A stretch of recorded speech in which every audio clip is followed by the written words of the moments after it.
thing, a funny story here with Cease also, I'm mad because there's the whole remix we never dropped. And because the reason why we never dropped it is because once we got Vizo's verse in, I was late. We're like, nah, this verse is too fire. Yeah. So we've only ever performed it with Vizo, twice actually. But he's dropped a sick-ass verse for Cease in the remix. Damn. So one day I think we'll actually package that and then just... Yeah, you guys should. You guys should. I know, Cease or something else. And I didn't know that it was produced by Flex. Yeah. Co-produced by Flex. Yeah. Flex is something else. Flex is crazy, man. Flex is amazing. He's working with us on this Vibes tape. Yeah. He's produced. Him and Tia are basically the main producers on the Vibes tape. Yeah. So yeah, man. Shout out to Flex. He's doing amazing things for us. Shout out to Flex. Yeah. One of the sickest out there. Yeah. God. She's one of the most underrated artists out there. Yeah, Feast is nice. Feast is nice. Romance Feast is crazy. That's the thing. Feast is nice. Feast is crazy. Yeah. What's good, everybody? What's good? The journey continues. I'm so glad to introduce to y'all the golden boy of hip hop, Linxstar. Sir, how you doing? I'm good, LG. How you doing, brother? I'm good. Alright, man, so you're more than, I think it's safe to say that you're more than 9 years deep in the game. Pretty much. Yeah. Actually. 9 to 10, maybe even 10 years, actually. Pretty much. Yeah. A whole decade. Yeah, man. Yeah, please describe your come up pause. Man. Okay, I think it's in different phases for me. Probably started out, right at the start of the last decade, you know what I mean? Fresh out of like varsity and stuff like that. Did a couple of mixtapes with family who has been in the game. I think I've said it numerous times that I owe so much of my rap to my cousins, Man E and my cousin Nomadic, because they've been in this thing. If I've been in it 10 years, then they've been in it at least 30. Yeah, man, so E on the sick beat. Exactly, man, on the sick beats. He put me on a tape he was doing called Lyrical Mix Expressions back then. And since then, man, I just sort of never looked back. So when I graduated, I started doing my own thing with a dude called Omega Man. We put out a project called What Lies at the End of a Rainbow. And yeah, man, since then I've just sort of been going from strength to strength. Now we're like 4 projects deep. Solo projects deep, okay. That's dope. I want us to go over the EPs that you've released, right? Sure. And how you feel about each one. Yeah. Okay, so my first solo EP was called What Lies at the End of a Rainbow. I think that dropped in, if not the full project dropped in 2012, I believe. The single, Not an Option, dropped first in 2011. Man, it was fresh, young kid out of high school, finally just getting his voice, finding his, himself. A lot of hunger in the belly, you know what I mean? A lot of learning to be done still. Made a couple of mistakes, didn't have much breathing control. I listened back to some of the tracks from there and I'm like, eesh, this is what I sounded like. But I'm super indebted to the Omega Man for that project, because I recorded the whole thing with the homie. He produced a couple of joints on there. I worked with a couple of artists on there, and it was just fun, man. It was just really fun. We were just working hard, working late, carefree music, just really trying to vibe to what was going on in our life at the time. And I think when I look back at projects like that, and I think about little things like how we do the artwork, whereby you go to a friend's place and you'll be the way your room looks, bro, let's take a photo in here. You'll be like this. So that was just really cool being able to put that together. And that was the first one. From there we did what might be, it's arguably one of my favorite ones, Pot of Gold. Most I think a lot of people would probably agree with that. Pot of Gold was a big favorite. More maturity for me, I'd say Pot of Gold. A lot more hunger as well. Now that I knew what the game was about a little bit. The pen, it also improves. The beats, that's when I linked up with TR Hits for the first time proper. And since then he just lit a fire in my belly, and we've just been rocking ever since. So TR, he produced quite a lot of Pot of Gold, and he challenged me, and we wrote. I keep saying I wrote Pot of Gold top down. So I wrote, apart from probably Zeus, Scar, Ryan Blaze, Chabito, and Sasa, who wrote obviously their own verses. I wrote that whole project top down, like every hook, my own verses, little skits, all of that stuff. So that was just really, I was really in a creative bag with Pot of Gold, and I really, and I think it's one of those projects that people who don't know about it, if they go back and they pick it up now, it'll still bump. Yeah, I was gonna say, after Pot of Gold was then Sam, Songs About Me, which we abbreviated to Sam. That was like a long time coming though. We took a big gap between Pot of Gold and Sam. Multiple reasons, to be honest, you know what I mean, how life is. Growing in different directions, trying to make things shake with like careers, trying to make money, all of that. So that's why there was a very long break between those projects. But Sam was then just me sort of getting personal about what my real truth is, what my journey is, where I come from, who my family are, the experiences I've then had. And it was only 6 joints deep, but I was able to talk about a couple of things which were really, really close to the heart. And I think that's if you want to pick that album up, you'll hear a lot of like really introspective and personal songs about Linx, and get a true perspective of where he comes from. Then after that, we had For the Heaven of It, right? For the Heaven of It, which is the most recent project. That now is like, it's like the Linx you see today, you know what I mean? That's like the Linx you see today. Pen game can parallel anybody in the game, you know what I mean? Like imagine each and every one of the songs on that EP is a hit. Most of them actually played on radio. Thank you so much. And I had no idea that they were from the same project. Until I went and checked out like the actual project and the checklist. I'm like, what? No man, thank you so much. And I think that was by design. Like when I said For the Heaven of It, to be honest, I hadn't planned that to be the next project. After Sam was supposed to be another project, which I've still got in the tuck right now. But I was like, you know what? Let's just drop some stuff for the heck of it. You know what I mean? The heck of it. Let's just drop some stuff. And I was like, nah, but like we're gonna make sure that every joint on this, people know that we have a bit of versatility. There's songs like Down, which Down could have been a song from Sam, from Songs About Me. I see that. You know what I mean? Me telling my truth about like women and XYZ. Then you have songs like On You with Ben T. First time I got to work with the man's tastic. Shout out Ben T. Shout out Ben T for real. And that could be like a banger, you know what I mean? A club hit, it could be like what women vibe to. Then you have a song like a Movie. I don't even want to talk about that. Bro, like what's there to say? What's there to say about like a movie? The Covenant, like you're saying, The Covenant was another single. Money to Be Made, which is like a really greedy, hungry track. So that could have been on like a Pot of Gold, for instance. Singing the hunger and that grit. My man's Fisa, shout out Fisa on there. So I really just went in and I said, I'm picking up little pieces of what I've been building over this now 10-year career, like we're saying, and I'm showing that same guy who was doing those songs and who had the vision and the ear then, he's still here, but he's just getting better. He's honestly getting better over time. So that's really what it was. And I was like, you know, so just take this for the heaven. In terms of Pot of Gold, I'm gonna say like ATI said it. Mirror, mirror. That's still my jam, bro. Like you can still listen to that joint even now, and it sounds like it was recorded yesterday. You know, funny thing with Mirror, mirror, bro. Like I have this really, really close friend of mine, and he's like my DJ, Schultz, and he's also like a cool producer in terms of all my music. He's been involved. He still says to me to this day, he says, one, Mirror Mirror is probably your best verse, right? I might disagree, but hey, he's like, Mirror Mirror is one, your best verse, and two, that's one of your biggest songs. And he's mad to this day because I shared it with my homies EGO and with ATI. He says, nah, you should have got like 2 verses on there. So it's still this debate we have to this day about like how we should have handled Mirror Mirror, because that was a really, really big tune. And shout out to ATI, man.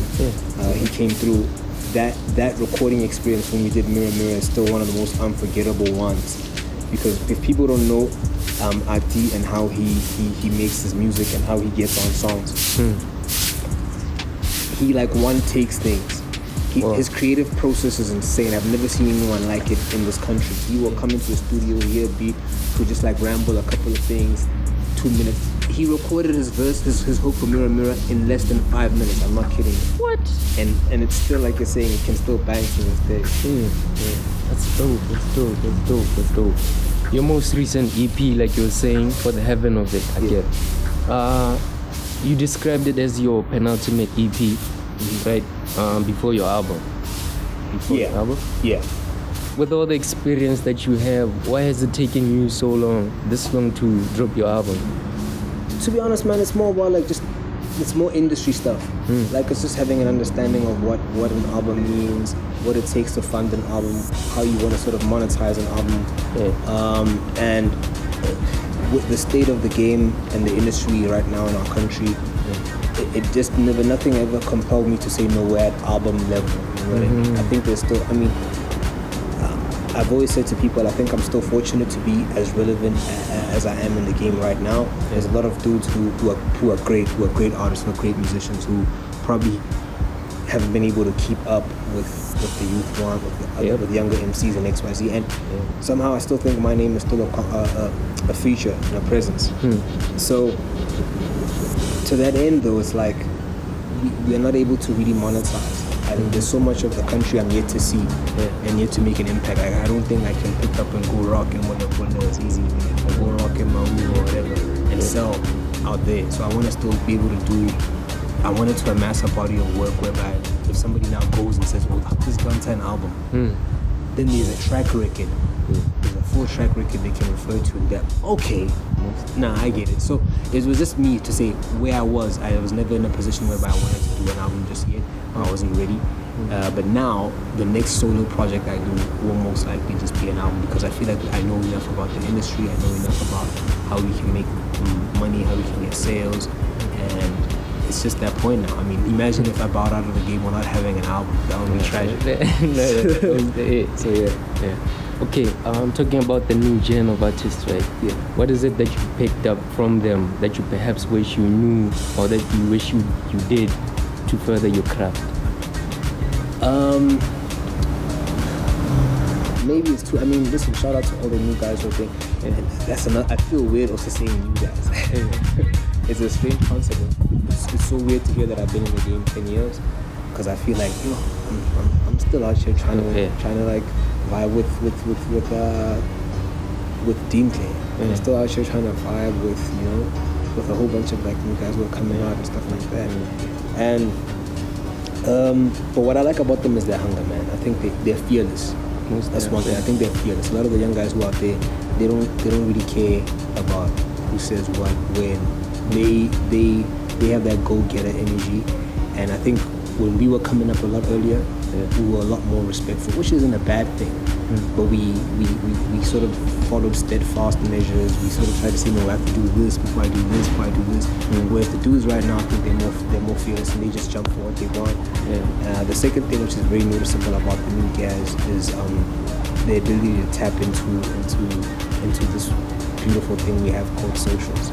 You know what I mean? Social media has enhanced people's careers to no end, bro. And I think the younger generation, because their market is more tapped into socials, and that's not to say older guys don't have socials and don't use it. I just think it comes more naturally to the new guys because they're living, whether they're in high school or they're just in uni now, things they're experiencing, what they're going through is in line with like what's happening on the street and what's happening in the market. So it's a lot easier to tap into stuff. So yeah. Okay. Now talking about Down. Right. Down, you went into detail about like the whole process of how you got Down, right? How you recorded Down and what you were talking about in Down, right? If I may ask, do you feel any different now with regards to the people that you were, or the things that you were mad about, so to speak, in the track? Not so much, not as much. I think it's still there, but it's not so much about proving myself to people. It's still about proving myself to me. I still have people who say to me, "Yo, man, where the music?" And I'm like, "Oh my gosh, dude, we just spoke about this. You know what I mean? I just dropped the whole EP talking about this music and where we've been and what's happening." and that means you haven't picked it up. So I think it's a little bit. There's just a little bit more in terms of me showing people that I've been down. You know what I mean? And it's coming. It's on the way. It's just a matter of how we roll it out. Yeah. And I think after that I don't need to prove anything to myself anymore after that. And then I'll be fine, I'll be comfortable. Yeah. But I think there's still a few ears and heads I need to turn just so they can be like, okay, cool, we see links, we know links. So it's not as much as when I wrote it, but it's still there. Yeah. And I know you said this also in your videos. Yeah. Shout out to Lee. Shout out to Lee. Shout out to Lee. Shout out to Lee, man. Yo, yeah. Lee is such a great talent, guys. I can't speak highly. I can't speak any high about Lee. You know what I mean? Yeah. I met her through Man E on the Sick Beat, of course, my cousin. She was doing vocals at the studio, and he was like, "Yo, there's this young kid you gotta tap into." And since then, I've never looked back. So shout out to Lee, man. She's super amazing. I think she's out in SA right now, furthering her studies and obviously her career music-wise. But we stay tapped in. I still holler at her sometimes. We talk. So yeah, she's actually on this project we're about to drop also. So shout out to her. Okay. Do you feel like you haven't received your flowers in the game? What do you think, bro? From my perspective, right? Yeah. I see you and I see how dope you are. Yes, but obviously, not everybody's gonna see that dopeness. Yes. So I may think, okay, nah, you get. I think you don't, bro. Like, I think you don't. Cause I was on your page, right? I was on your page on Facebook, and it's like there's people who wait for you to say some other shit, and then that's when they start commenting and recognize your work. But then there's a point where it's like, okay, here's the music, you're doing that, and those people are nowhere to be found. Yeah. But it's like you see that these people's, you see it, but it's a shame that they see it when you do some other, some. Yeah. No, I think in any person's individual story, you'll always sort of battle critics and what people think of you. Yeah. But I think the bigger battle is about what you think of yourself and just what you want to see of yourself. So it used to really bother me a lot that I felt like I was that dude. I was really sick with it. And people didn't really recognize that. But see, then I realized though, but you know what? I need to let some of that go. It can't be about whether people give me my flowers or see me or hear what I'm doing. Because at the end of the day, I'm still competing against me. True. You know what I mean? True. So, yeah, sure, to some degree, there is no cup, or there's not enough cup. But at the same time, it's like, alright, that's cool. Who do they cup? You know what I mean? Who do we, as a nation, who do we really cup? There's only a select few people who I think are constantly given their flowers or are seen and are recognized in various genres. And I'm like, you know what, if that's the case, then so be it. I'm not going to be jealous of my brothers or my sisters in the game because I feel like they get a lot more attention, they get more revere and stuff like that. No, it's all good. Just do what you got to do. Prove yourself to yourself, and you just keep being better. You just keep being better than your last thing. You know what I mean? So I think that's where I'm at right now. It's just like let's just go. Those who see, and I appreciate it so much because there are those days though where I get that odd message from someone who say, "Yo, Linx, that joint, bro, that was amazing." Or "Yo, Linx, that verse, yo, that was fire." And just a few weeks ago, I had some kid who hit me up and say, "Yo, Linx, man, I never really knew your stuff, bro, but I've been listening to some of your stuff. You're really underrated, bro. I'm surprised that I never heard of you before." And those things for me mean a lot because it's like, that's that validation, you know what I mean? And even though we shouldn't necessarily seek others' validation, it is sometimes nice to receive and be like, some of the older works which I might have thought had just gone under the radar, someone picked up and was like, actually, yo, you on some shit here. So yeah, it is what it is, man. Beautifully said. Now, let's do it. I think if Expensive had a sound, it'd probably be yours, because Bro, your music, I don't know if that makes sense, but your music sounds hella expensive, bro. Yeah. No, thank you. I appreciate that. Not in terms, I just mean the sound and the raps, what you talk about, how you deliver, cadence, everything. It sounds, you know how KO comes in with it. He's so chilled. He sounds confident. He knows he can deliver. Type thing. Yeah. Thank you so much, bro. That means a lot. It takes time, and it takes sort of discovering and then ultimately knowing yourself. I think so. From the jump, I've always wanted to be like quality. I've always wanted to sound like, one, I know what I'm doing, and two, beyond what I sound like, what the songs or the projects sound like, for them to sound like, no, these guys actually understand music, or these guys understand mixing, or they understand producing and where things should go and all of that, and they take the time to invest themselves in this. And I've always wanted to like just keep that standard. Same thing with visuals. When someone sees a video of mine, I don't want them to think, nah, they backslid. You know what I mean? They gave us something like this 5 years ago, or 5 years ago was better. So that's fine. Shout out. Let's talk about IB Dub and Vibes. Yes, sir. What's the whole movement about? Okay, so IB Dub, let me start there rather. IB Dub has been around for years. It's just been something we've spoken about to ourselves. That's essentially like the label. It's the collective, it's the conglomerate, you know what I mean? Musically, I used to run with, of course, with Blue Muffin back in the day. Shout out to Peter, shout out to Poster, shout out to EGO. Pot of Gold was dropped under Blue Muffin. Actually, Pot of Gold was dropped under Blue Muffin. Shout out to my man's mix. So I used to run with them, and then when I stopped running with them, me and my actual homies, we had been IB Dub, but away from music, just as how Majida would roll, you know what I mean? Everybody can have like a little gang name or crew name, so that's what we were. And then I decided to say, okay, no, but you know what? My boys and them are DJs, I'm a rapper. IB Dub could be an actual collective as like a label type thing. So we got it registered as a recording label in a publishing house. And it's just basically the home of Linxstar and other sort of artists. That's what IB Dub is. And Vibes is the event side of things. Now, we didn't want to sit and wait for bookings or go to the same type of shows every other month, every weekend. So we decided to make our own house parties, and that's what Vibes was. And we decided we want to be the vibe, we want to create a vibe. You know, we just want to vibe out. And that's where that was born from. And both of those entities, IB Dub as a label and Vibes as like the event side of things, and us how we party, they fall under this collective, Out the House collective right here, OHC. And that's like the parent company or group to Vibes, to IB Dub. So every time you see OHC or we say Out the House collective, just know we're talking about the big boys. What do you have coming up next? Like you saying that you're working on something. Yes. So just to raise awareness around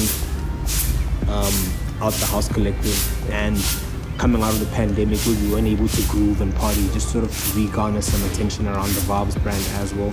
We are actually working on a Vibes tape. So the most recent single we just dropped called Pull Up featuring featuring Jordan Musi, Asco Mob, and myself is actually an Out the House collective song from that project, the Vibes tape. So that's what we're doing right now. So we've got a whole bunch of artists on there. Like I already alluded to, is going to be on there. I don't want to mention others, but some of your favorite artists are on there as well. That's the big push for now. So obviously I'm on there, and by so doing, you're getting more music from me, you're getting more, you're seeing me more, you're seeing a lot more visuals, and you're also learning about Vibes, you're learning about OHC, you're learning about IB Dub, and then from there we can get back to album mode, I guess. Wow, that's dope. Bro, I wanted to ask you, for you to get in, the references that you make in your songs are crazy, bro. Like, how do you get to a point where you say something like, Jason Statham with the rifle, or something like Stan B because I bank well. Yeah. Like what goes on in your mind? Like do you study these things? Do you study movies or whatever, and then like Bro, what happens, bro? It's funny, man. Like I actually think to be a poet. Yeah. I actually, let me start here. I think I really I'm a huge fan of like people who can write, like people who I think authors, right? Yeah. I have this friend Butele, shout out to her. She's an author, right? Yeah. And I marvel at what she's able to create, like pages and pages of story. Yeah. I'm like, how do you do that? How do you come up with characters? How do you do that? Yeah. My girl Chi, she's a writer and a director. So she can like write like movie concepts and short films. Wow. I'm like, how do you come up with these concepts? So for me, already I marvel at the fact that the brain can create such beautiful things. And these are Botswana. These are Botswana. Yeah, I'm only mentioning Shout out, Botswana. Shout out, yeah. Shout out Botswana. You know what I mean? Yeah. And then I think, okay, for me, I find what I do easy. I think you just need to be, if you're gonna be able to write and speak on social commentary or anything about your life, be a little bit like learned, you know what I mean? Yeah. You gotta know something. Yeah, Little things. There's some dudes who just know a lot about baller, you know what I mean? Yeah. Football and stuff. There's some dudes who know a lot about like cooking. Some dudes know a lot about like politics. And you might find that they drop a lot of like bars that go over our head because it's like a political thing, you know what I mean? Yeah. But for me, I think that's probably where you gotta start. Like, just be a bit well learned on a couple of topics. And for me, I don't shy away from that. I then lean into some of the stuff I know, whether it's movies, whether it's series, whether it's things of common interest. And I think that was something I'm big on now. We would drop bars and make references to things which are international only, and maybe not everybody would get. Locally, they won't resonate with. When I said that stand big because I bank well, I knew, I was like, who has shouted out stand big? Who? You know what I mean? Just come out and shout out like a local bank. And I knew that, sure, my songs play outside of Botswana and they may not get what that's about. Yeah. But for every Botswana who hears that line and knows stand big and they can get it, they'll be like, oh snap! Does this boy just say that? And it will like hit harder for that. So that's something I'm actively doing to reference local things and to be just more relatable to what's home, what's us. Yeah. It's not like I study it. I don't know how to say, man.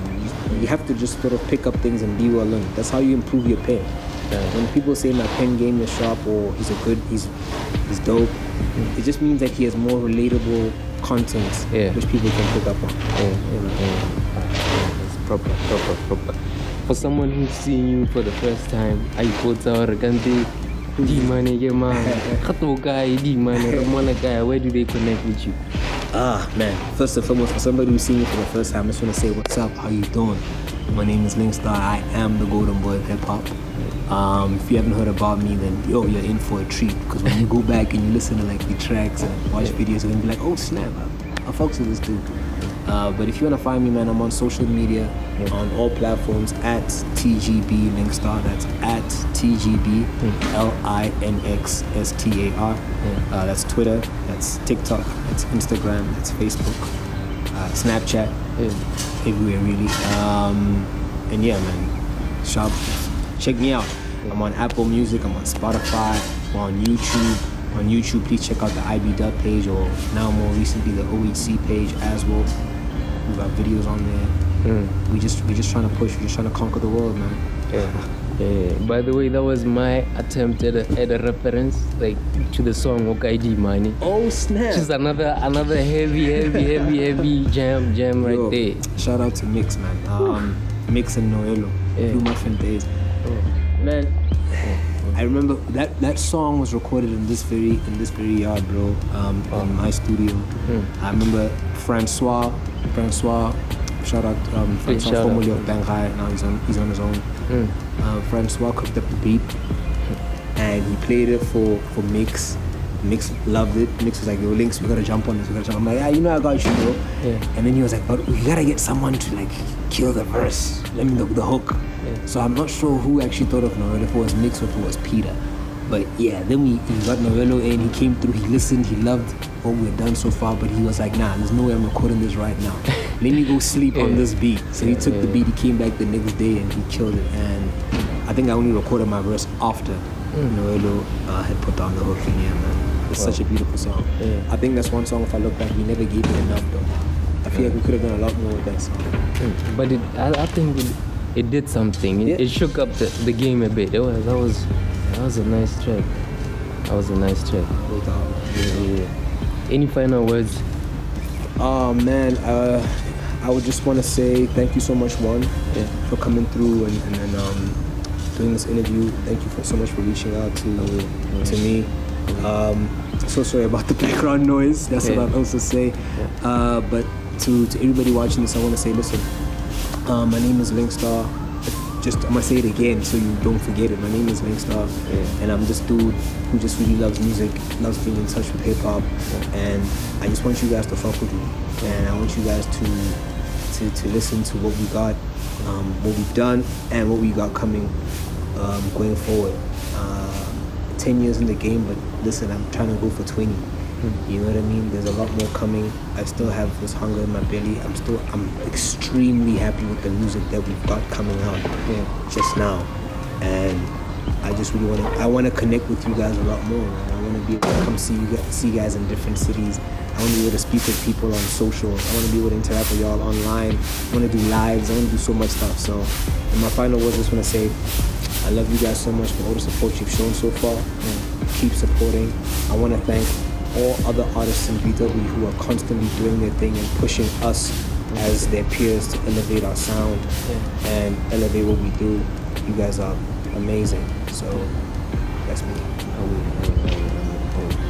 Yeah, and I just wanted to say in closing also that I approached you for an interview because as someone who appreciates the art, right?